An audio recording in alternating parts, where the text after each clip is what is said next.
Chapter 301, Awakening. Meow. The black cat's cry echoed in the open area that was surrounded by the secluded forest.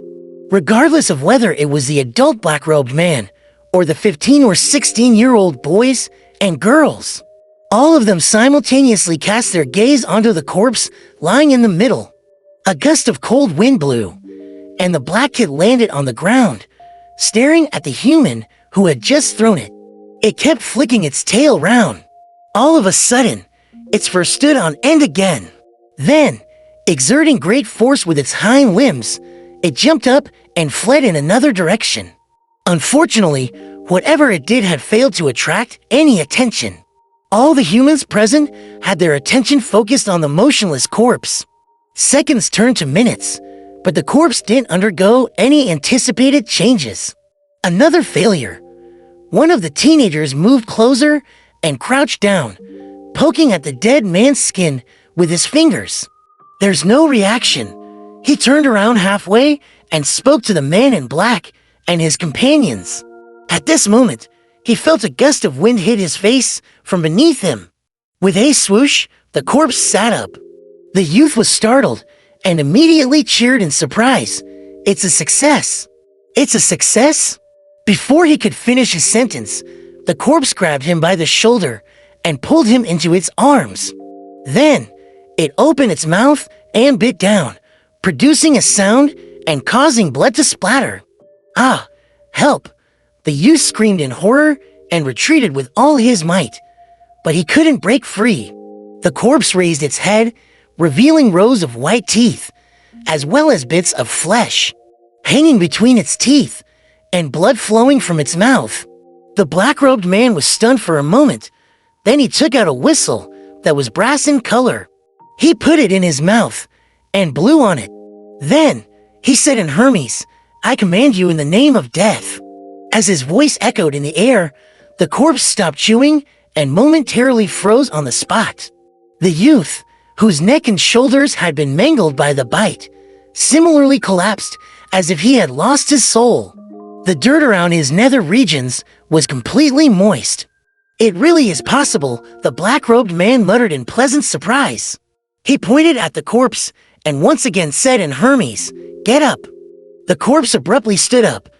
Then it threw back its shoulders before quickly running into the depths of the secluded forest. "Come back," the black-robed man cried out in surprise, but the corpse showed no signs of stopping. He blew his whistle again and shouted with dignity, "I command you to return in the name of death." With those words, the corpse disappeared into the woods. "I ordered you to return." The black-robed man stood rooted to the spot in stupefaction as he mumbled to himself in a daze. In the woods, Klein held Isaac's copper whistle and the matchbox in one hand. He kept lighting matchsticks and shook his wrist to extinguish them before throwing them to the ground. During this process, he moved backwards in an arc. Tap, tap-a-tap, a corpse with a pale face and a foul stench rushed over. Its lifeless eyes stared straight at the ancient and exquisite copper whistle. As Klein retreated, his cheeks puffed out. He aimed at the corpse and simulated the sound. Bang! The corpse suddenly staggered as a penetrating wound appeared in its chest. Bang! Klein puffed out his cheeks again and fired another air bullet. Splat! The head of the corpse shattered as rotten liquid dripped from it incessantly. However, that wasn't a fatal injury to the corpse. It only slowed down for a moment before it continued again. Upon seeing this, Klein took a step back and snapped loudly. Pah! A bright flame rose from the ground, enveloping the corpse and igniting its outer garments. Tap! Tap-a-tap! The corpse rushed through the flames and continued to charge forward like a mad bull. Pah! Pah! Pah! Klein kept snapping his fingers, causing red flames to appear on the ground, one after another. The corpse didn't feel any pain as it passed through the flames. But gradually, its body began to burn, and the flames grew more and more intense. It gave off the strange feeling as though a candle was melting. Finally, the corpse, which had turned into a torch, writhed in front of Klein as it clawed at him. At the same time, a flame rose up and engulfed both him and Klein. The corpse grabbed Klein's shoulder, but only produced sparks. Klein's figure dissipated in the red light and reappeared in the farthest burning pile. At that point, the corpse seemed to have exhausted all of its strength and stopped struggling. It quickly melted under the dark green flames, turning into ashes and oil wax. He's stronger than all the zombies and race that I've met before. Well, not as good as Mr. Azac's descendant. If it weren't for me, they would all be dead here today. Klein shook his head and walked through the trees toward the open area. At this moment, the black-robed man had already noticed the changes in the forest. Without any hesitation, he turned around and ran, while the 7 to 8 youngsters scattered in a flash. However, when they realized that they were the only ones in the area, they timidly stopped and returned to the original area, where they gathered together. Having just experienced the awakening of a corpse, and how the corpse had bitten one of the youths, they didn't dare to run away, alone, in the deep, dark night. It would make the back of their necks feel cold. They looked at each other. No one dared to help the youth, who was badly mutilated in the neck and shoulders, afraid that he might turn into a zombie at any moment. In the short silence that made their hearts beat like a drum, they saw a clown, wearing flashy clothes with red, yellow, and white paint covering his face, walking out from the forest. This was an illusion that was personally created by Klein. He surveyed his surroundings, but didn't pursue the black-robed man. Instead, he asked in a hoarse voice, who was the one who presided over the ceremony? Who? It seemed as if the teenagers were still in a daze. It took them a few seconds before they pushed out a trembling boy who replied, "He has our language teacher and ancient Faceak, Kapusky Reed. He claimed to have a deep understanding of death and wanted to lead us in the search of the mysteries of immortality." So has a teacher from school the mysteries of immortality? You really don't need to pay taxes to brag, judging from his performance just now. This fellow shouldn't be a spirit medium. At the very most, he would be a gravidigger. In fact, he might only be at Sequence 9, a corpse collector of course. He might not be from the death pathway and simply joined the numinous episcopate because of his adoration after Klein. Got the exact location where Kapusky stayed. He thought for a moment and said, "You guys can go back now. Don't get involved in this anymore. Don't leak this out. Otherwise, all of you will die." Then, he emphasized again, "All of you will die." The young boys and girls who had been scared witless by what had just happened all frantically nodded. They prepared to leave with each other's help. At this moment, a young girl with smooth hair pointed at her companion, who was moaning in pain on the ground, and asked, will he be all right? He won't die for now, but you have to take him to a doctor. Say that he was bitten by a hyena that often eats rotting meat." Klein ignored them and headed back into the woods.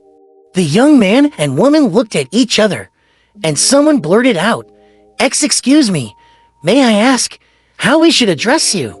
Klein smiled and deliberately misled him, as he replied in a low voice, "I'm just a gatekeeper of hell." As he spoke, a mist spread out, and his figure disappeared from where he stood. Of course, those were all illusions. A gatekeeper of hell.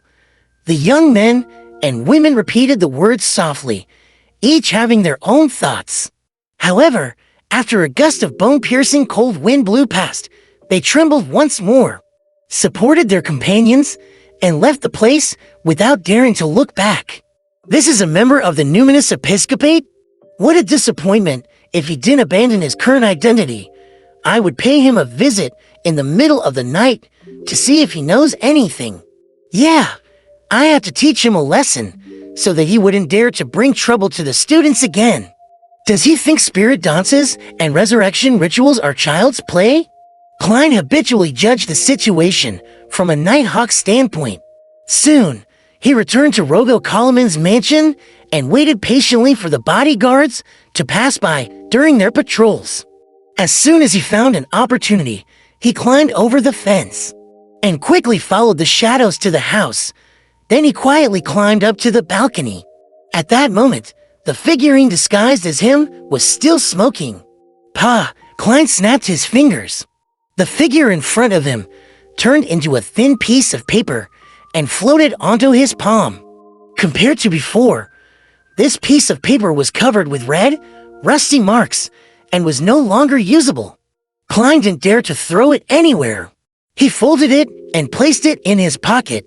Having done all this, he sauntered back down the hall and into Adel's bedroom. "What took you so long?" Stuart asked in a trembling voice. He had gone to the door to inquire, and he had found Sherlock Moriarty smoking one cigarette after another. Due to his duty, he didn't dare leave the bedroom. Klein laughed and replied, "Take a rest and relax. You can go too. I don't mind." Just as Stuart was about to agree, he suddenly thought of something would end up being the only person on the balcony. Surrounded by the dark night and without sufficient brightness, there would be a cold wind and an environment that always reminded one of a ghost story. Therefore, he forced a smile and said, "It's fine. I don't need it." Klein smiled silently and sat down again, letting the reclining chair rock gently and slowly in the night. This continued till daybreak. Nothing else happened. When Adel woke up, he sat up in bed, lost in thought.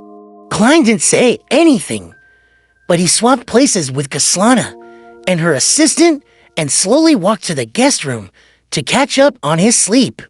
He was asleep when he heard Rogo Kalaman exclaim in pleasant surprise, "Oh, my boy, you're fine now. Holy Lord of Storms, he'll donate 300 pounds to the church. Why you are telling me that they won't kill you? It was all a misunderstanding." 300 pounds? How extravagant! Klein rolled over and wrapped his arms around the soft, warm quilt while mumbling. Then he went back to sleep. At noon, when Klein went downstairs to have a meal, Kaslana sat across from him and asked with a slight frown, "What happened last night?" "Nothing," Klein answered simply, and then he laughed. "Does Adel waking up and going to the washroom count?"